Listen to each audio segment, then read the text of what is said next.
Have you ever felt drained in your own home? Not outside, not at work, but in the one place that's supposed to make you feel safe. Here's a hard truth most people never question. The greatest threat to your peace isn't strangers. It's the people you've allowed into your life. We're taught to be careful with outsiders, but rarely do we stop and ask, who am I letting into my inner world every single day? Because your home is more than walls and furniture. It's an extension of your mind, your energy, your emotional state. And every person who steps into that space doesn't just visit. They leave something behind. A tone, a feeling, a subtle weight you can't always explain. The Stoics understood this deeply. Epictetus once warned that influence is quiet but powerful. You don't notice it at first, but over time it shapes how you think, how you feel, and who you become. So ask yourself honestly, why do you feel at peace around some people but completely exhausted around others? It's not random. Some people walk into your life and bring clarity, calm, and strength. Others bring noise, tension, and chaos, slowly, silently. And the most dangerous part, by the time you notice, your peace is already gone. That's why today we're going to uncover 5 types of people you should never allow into your space if you truly want to protect your mind, your energy, and your life. Let's start with the first type, the one most people underestimate: the gossip. At first, they don't seem dangerous at all. They're entertaining, engaging, always have a story to tell. You sit with them, and suddenly you feel like you're in the loop, like you're connected. But look closer. What are those stories really made of? Judgment, criticism, other people's private lives turned into casual conversation. And here's the uncomfortable question. If they talk about everyone else like this, what do you think they say about you when you're not around? This is where the illusion breaks. Because gossip doesn't build connection. It imitates connection, while quietly poisoning trust. You may not notice it immediately, but over time, something shifts. Conversations feel heavier. The energy feels off. And your space, once calm, starts to carry tension you can't quite explain. The Stoics warned about this long ago. Seneca said we become like the people we spend time with. So when you allow gossip into your home, you're not just allowing words. You're allowing a mindset, a habit, a subtle negativity that spreads. And once trust is damaged, even silently, your home no longer feels like a place of peace. So be honest with yourself. Is this person bringing clarity into your life or quietly filling it with noise? Now let's talk about the second type, the disrespectful person. They don't always show up loudly. In fact, most of the time, it's subtle. A small comment that feels slightly off, interrupting you mid-sentence, dismissing your opinion like it doesn't really matter. At first, you brush it off. It's not a big deal. They didn't mean it. But here's the truth most people ignore. Disrespect doesn't arrive all at once. It builds, quietly, over time. One crossed line becomes two. Two becomes a pattern. And before you realize it, your boundaries are no longer boundaries. They're suggestions. This is how people lose control of their own space. Because every time you tolerate disrespect, you send a message. Without saying a word, you're teaching others how to treat you.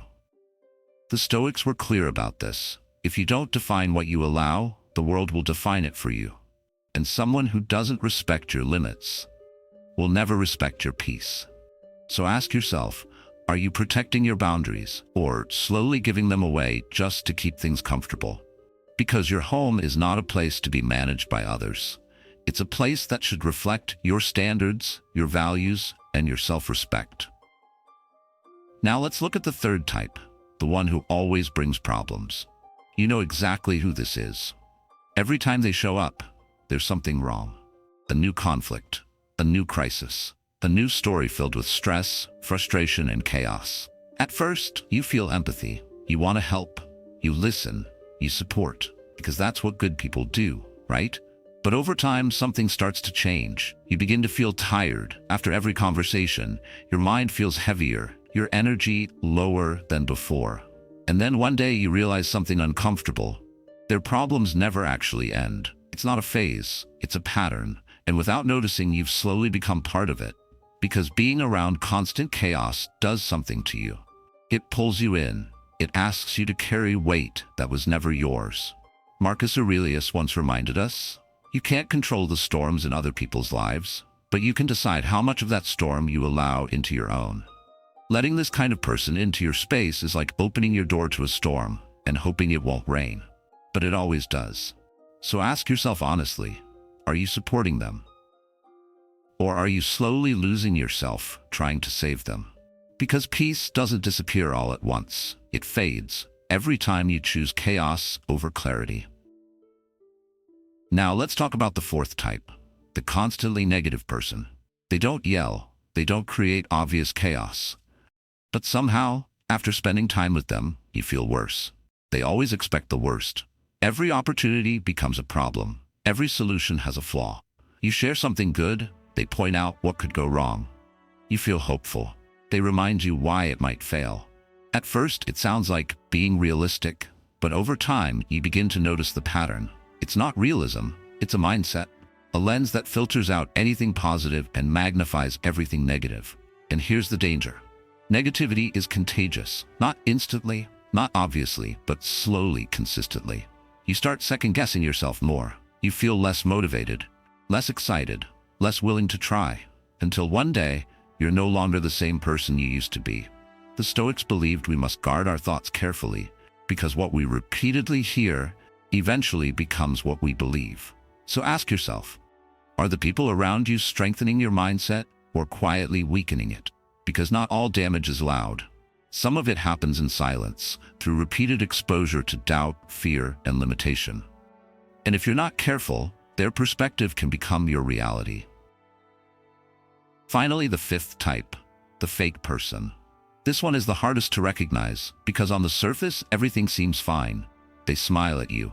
They agree with you. They make you feel understood, even valued.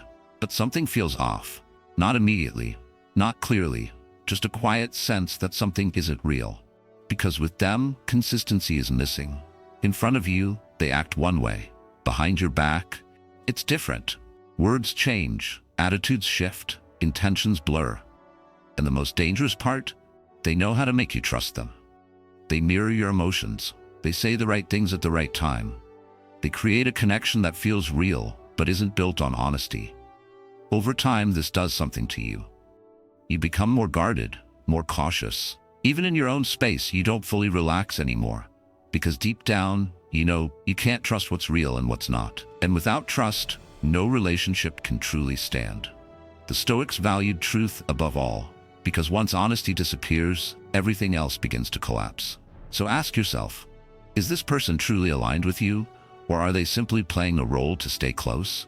Because your home, your inner world, should never be a place where you feel the need to question people's intentions. Peace requires honesty, and without it, nothing feels safe. So here's the deeper truth most people learn too late. Your home was never meant to be a battlefield.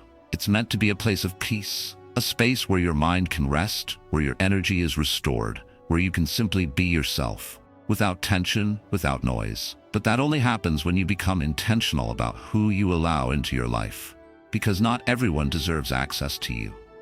At the end of the day, there are only two kinds of people: those who bring clarity, calm, and strength, and those who carry invisible poison, drama, negativity, and quiet destruction. And the difference between a peaceful life and a chaotic one often comes down to a single skill: discernment.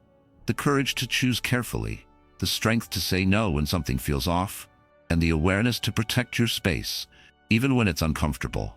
Because peace is not something you find. It's something you protect. So take a moment and reflect. Who in your life brings you closer to peace, and who slowly pulls you away from it? If even one of these points hit you, subscribe, because the more aware you become, the less chaos you allow into your life.